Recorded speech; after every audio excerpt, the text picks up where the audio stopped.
Today's episode is all about making major impact in the world.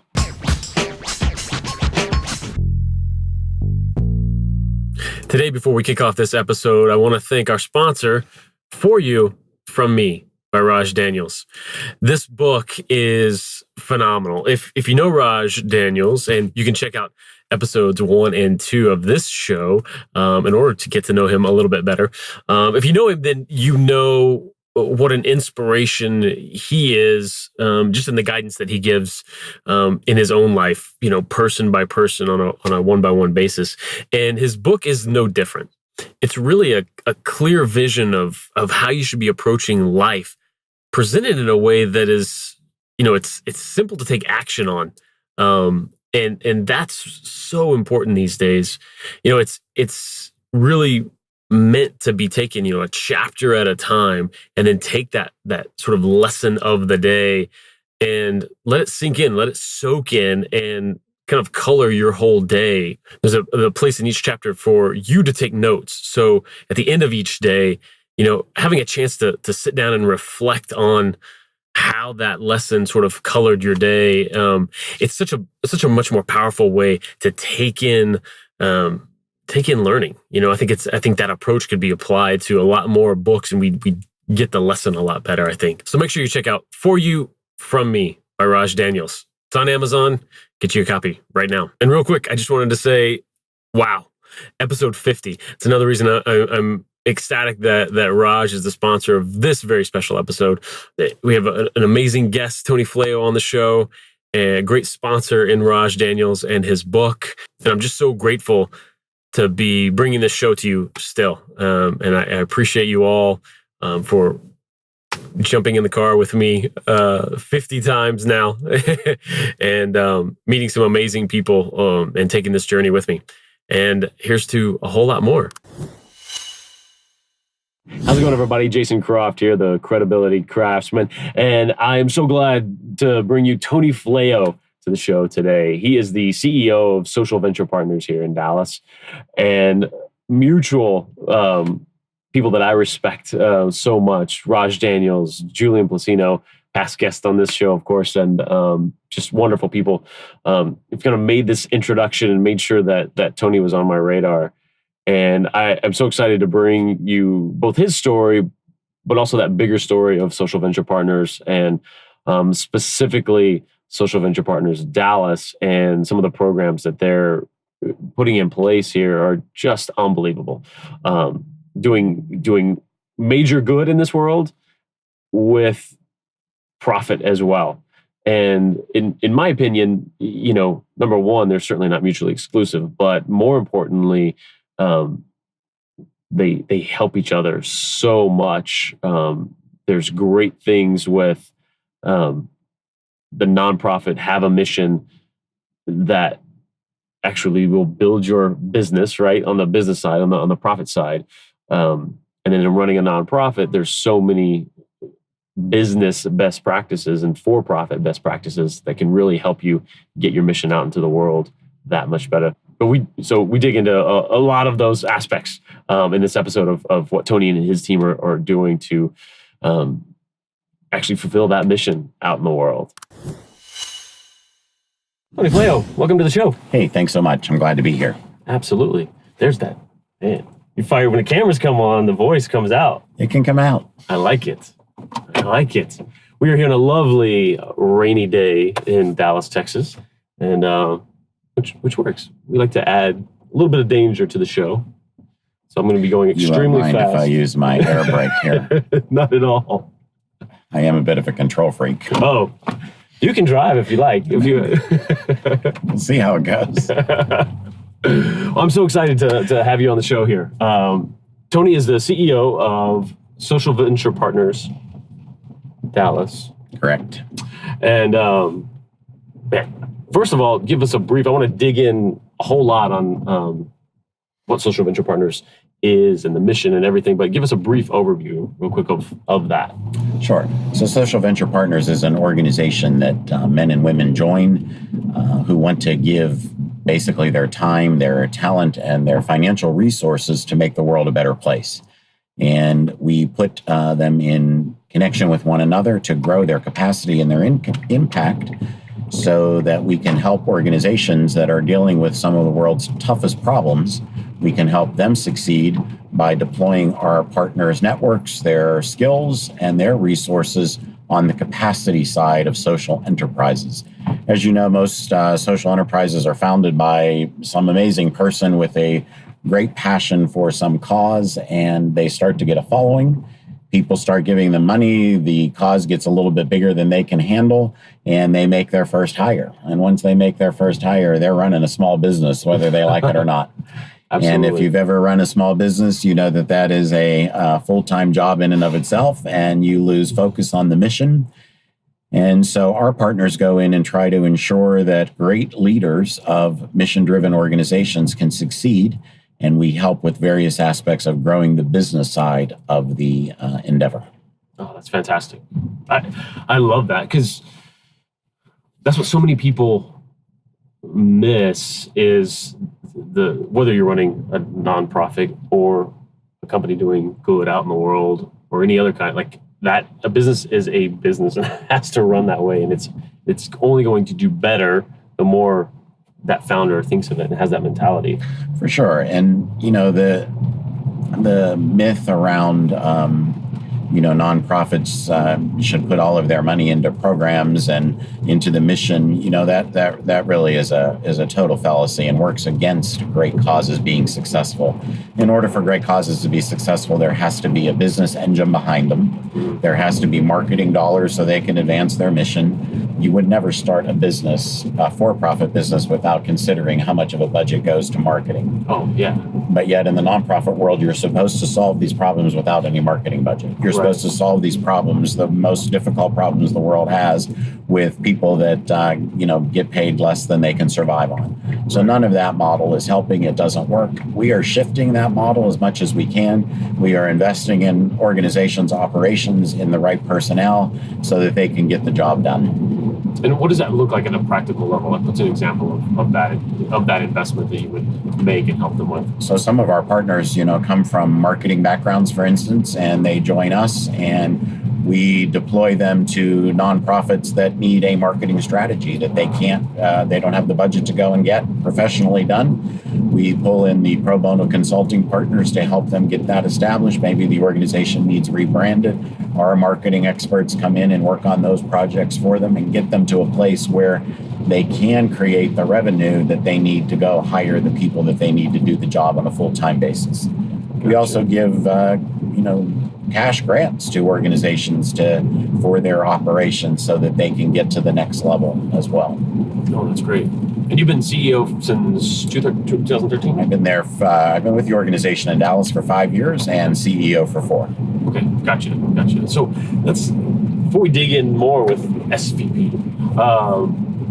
what's been that journey that's led you here in finding the organization, but also kind of building up that where it makes sense that this is where I'm going and this is the role I'm going to take on? Sure. I started out in Pittsburgh, and Pittsburgh is a very different city. I grew up in Pittsburgh. It's a very, very different culture and very different city, but moved here right after graduate school to take a job. My background's in psychology, so I was running a community-based counseling center which was open to the community. Anyone could come on a sliding scale.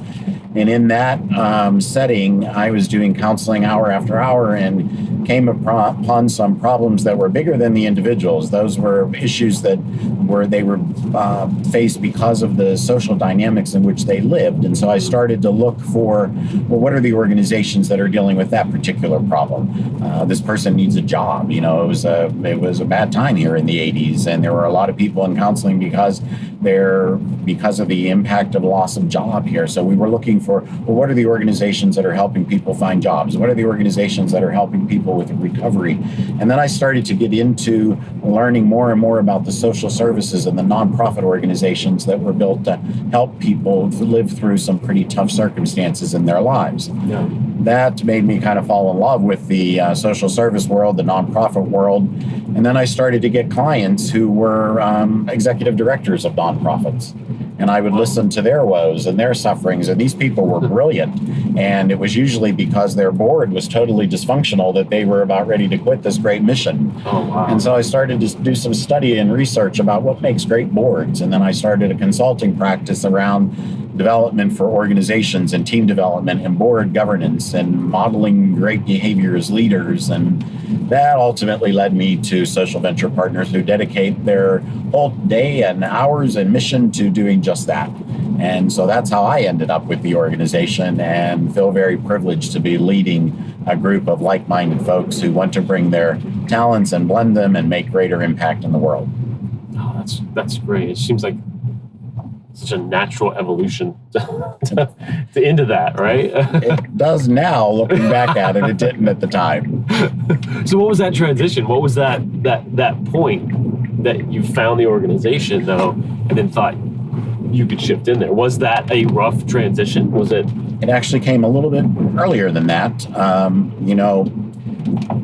With my background in psychology, I, of course, am a great fan of psychological assessments, Myers-Briggs, other kinds of assessments, and came upon way too late in my career an assessment called the Strengths Finders. And it kind of gives you your talents and your top 5 talents. And the basic theory is if you're getting to work out of your top 5 talents, you're going to have life and you're going to have it to the fullest kind of thing. Sure. And when I got my results, I realized that my top 5 talents, that profile was really much better to developing organizations than developing people. I was always a little bit too grouchy and too honest, maybe, to be the best counselor in the world.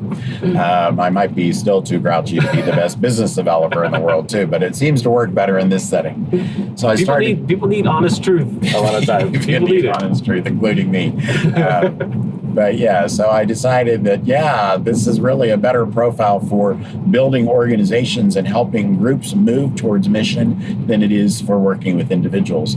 And so that started me on the journey of seeking out the kinds of organizations where I could bring my talents to really help them grow. Oh, that's great. So, boots on the ground level, like, what does this look like? Both your role with the organization, but the organization overall. How are you finding these folks who need that? I mean, you're essentially the ultimate matchmaker, right? For Correct. all of these in that connector, the hub, right?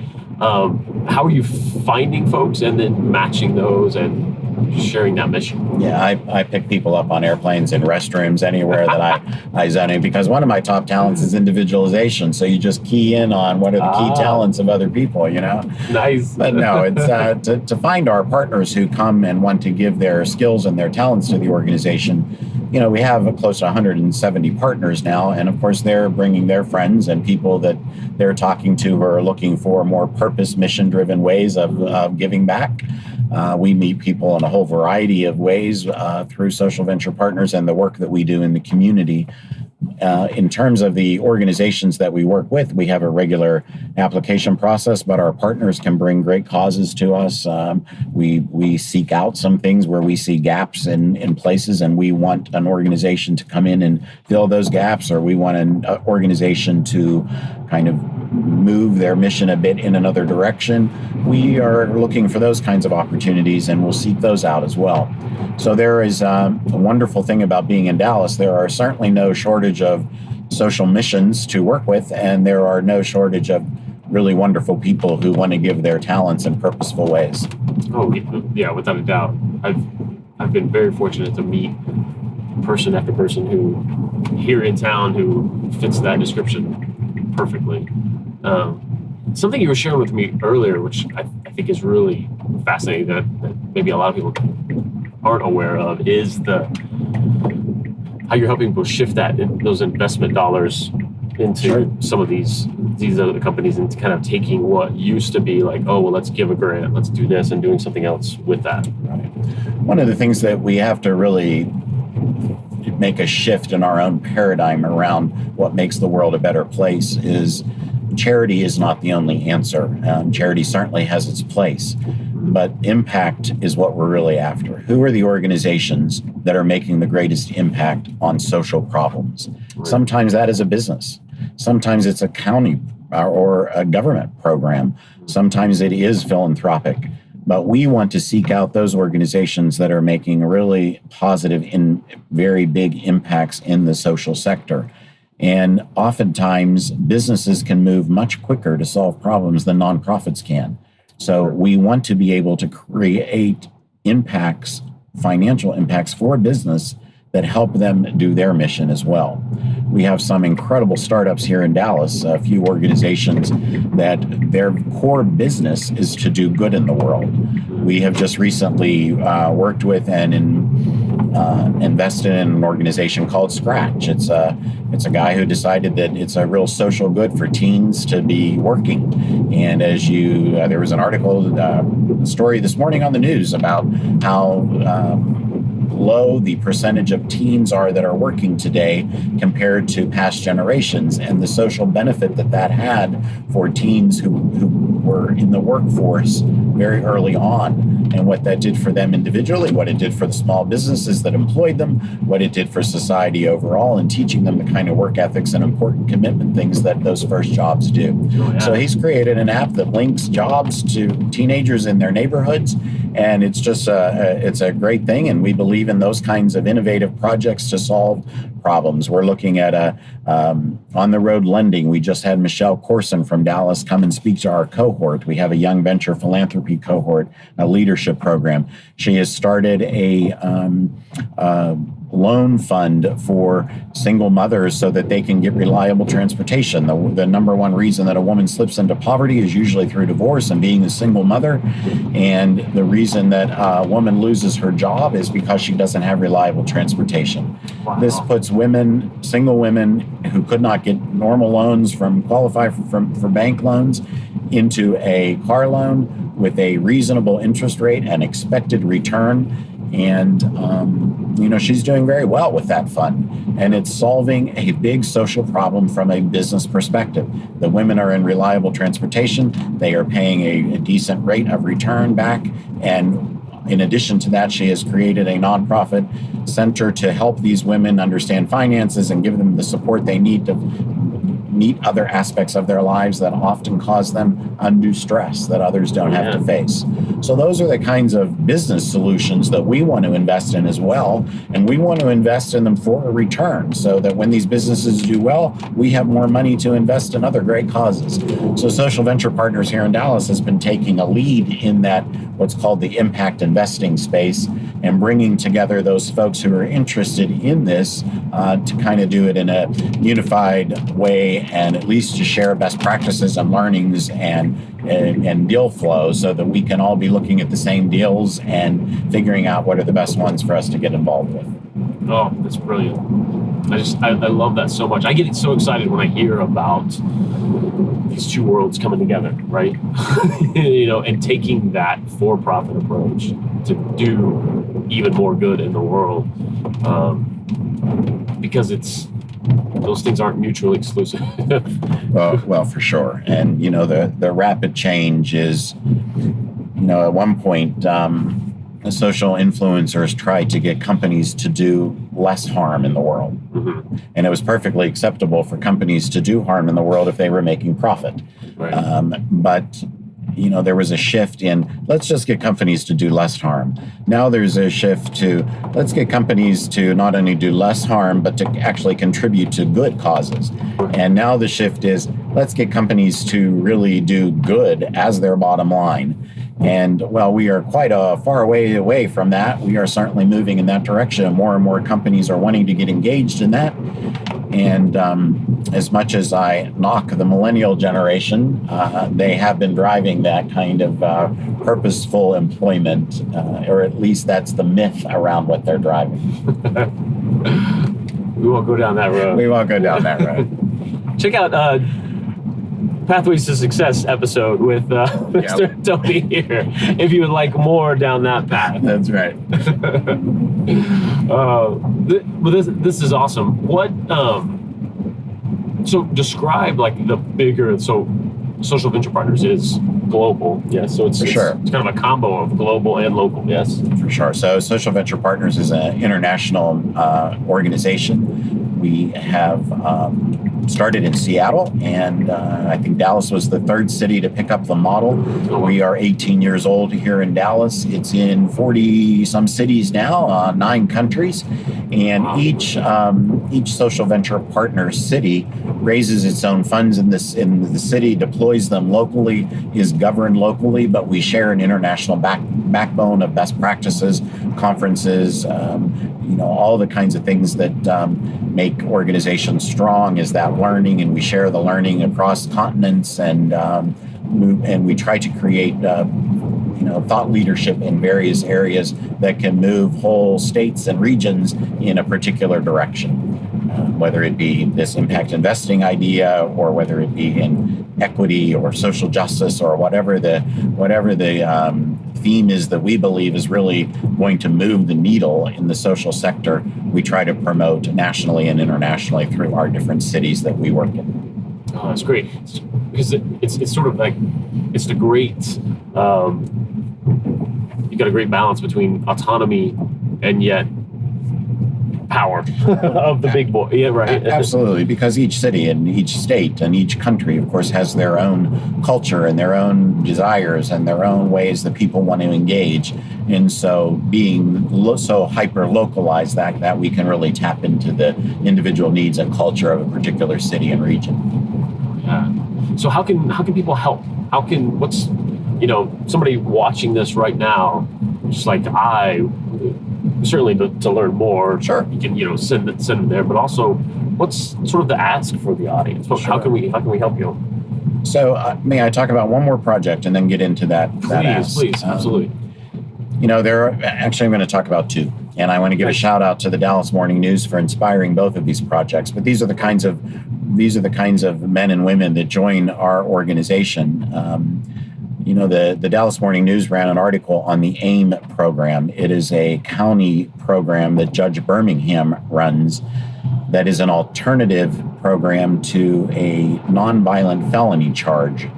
And so if you get through the judge's program, if you are 17 to 24 year old and you get charged with a nonviolent felony and you get through this program, you leave without that felony charge. If you know anything about the criminal justice system and what happens to you if you get a nonviolent felony charge, your life is pretty much ruined, and society has to pay hundreds of thousands of dollars through various nonprofit support to support you for the rest of your life.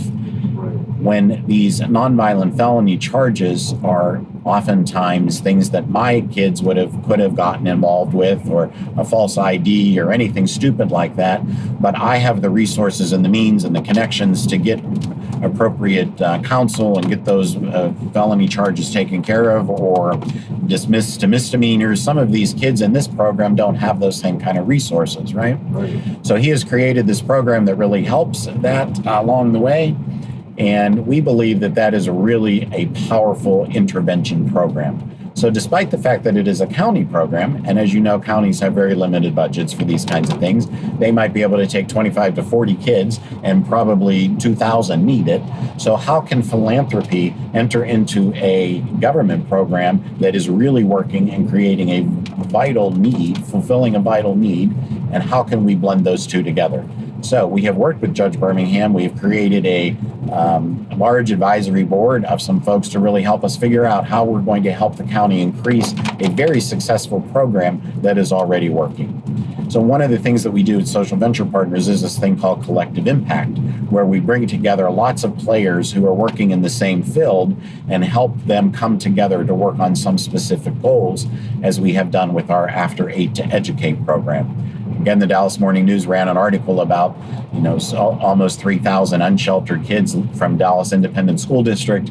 I mean, these are unsheltered kids who are either sofa surfing or, don't have secure housing. Yeah. It was tough enough for my kids to get through high school with all the support that they had. I can't even imagine a homeless kid trying to pull it all together and do that. Right, and to have, especially those kids, and they want to, right? Like just want that education. They want that chance. Yes, they do, and they deserve it, just like our kids do, and every kid does. And so one of our partners came to my office with that article from the Dallas Morning News, lifting that up, and he said, I want to solve this problem. And I said, George Baldor, if anybody can solve it, you can. You're an extraordinarily talented and gifted man. You can do it. He said, no, we're going to do it through SVP. How would you do it? And I said, I would do it as a collective impact. I would pull together DISD leadership, all the folks working on it and the nonprofits working on it. And we would hire one person who would lead all of these organizations to a goal that we all determine is the right goal. That goal has been set. It is the DISD voted unanimously to give us a vacant school building to turn into a 24/7 shelter and a 24/7 drop-in center. Bernadette Nuthall on the DISD school board has helped us take a leadership along with all the other school board members who have supported it. The city of Dallas has given us the green light on all the code things that we needed to licenses and all those things that we needed to get. And the nonprofit community, Promise House and City Square, who are already experts in the space, are coming together to work inside that building with their programs. So these are the kinds of successful things that we can do as social venture partners when we act as conveners of the individuals, either individual nonprofits, individual philanthropists, and put them together to increase dramatically their impact. So that gets to how you can help. Of course, we are ourselves a nonprofit, and we have a for-profit subsidiary. So we are trying to raise an impact investment fund through the for-profit subsidiary. So we're looking for investors who want to walk alongside us and invest in great for-profits that are doing good. We are looking for men and women who want to engage with us and increase their impact by becoming partners at Social Venture Partners. And you do that with a minimum contribution, annual contribution of $5,000 a year, and then you're into the partnership. We look for flat out sponsorships from corporations and donations from individuals to increase our impact and the work that we can do. We have a tremendous young venture philanthropy program for 20-something young professionals that Dana Jewett, the late Dana Jewett, and the Sapphire Foundation funded for us for the first 3 years. Wow. That funding is over, so the program has been incredibly impactful for young professionals, and we want to increase that, so we need funding for that. And so basically, we need your time, your talent, your treasure in any way and any amount you want to give it, and we're going to put it to good use. Oh, and I believe you will. I just love the model and the passion behind it all to make it work. I think it's just incredible. So I definitely encourage my audience to help in all of those ways. Thank you. This is fantastic. So how do we track you down and stalk you on the internet? So we are at socialventurepartnersdallas.org, and we would love for you to look at our website, look at the international website as well, to get a full picture about what we are doing, not only in Dallas, but across the world. Fantastic. Connecting on social, you're out there everywhere. Social media, Facebook, Twitter, all those good things. I don't know anything about those, but I have people that do. Perfect. Thanks so much for being on. My pleasure. Thank you. Thanks so much for watching, and thank you to Tony for being on. Just amazing what they're doing in the world on a daily basis, day in and day out, and being that connection to so many people with superpowers, right? From business to doing good and taking action, just to be that hub. I think it's just phenomenal. So please do, just like he talked about, follow them online, see more about how you can help, but, give your time, your talent, your resources, jump in there. And it's such a great place to focus all of that energy because, again, it's that exponential return. It's one thing, you can give someone $1 or give somebody a minute of your time, but when you can do it with an organization like SVP-Dallas, then it's just magnified over and over and over again. So I encourage you to reach out to them and connect. Also, once again, thank you to Raj Daniels and his book For You From Me for sponsoring this episode. Appreciate it so much. Make sure you head over to Amazon, grab this copy. You will be so grateful that you did. And if you like interviews like this, please do subscribe here on YouTube. If you're listening to the podcast version, subscribe there. Leave us a review on iTunes, if you will. Helps us get found. We'll see you on the next one. It's Saturday night. It was Saturday night, and I'm feeling kind of silly. winter coat on cause the air was chilly, but I'ma make my way out to the record spot. Gotta find some new breaks for the beats to rock. I gotta come with the flavor like some lifesavers. On now and later is Dr. Beatmaker. If I'm a player, it's like your tape deck. And if you miss the gig, then take a rain check. Stacks of wax piled high to the ceiling, need a U-Haul truck if I would think about stealing. But it's not my steed, so I commence with the digging, no kidding. Something that'll keep the beats hitting what I'm getting. So much to choose from, bro.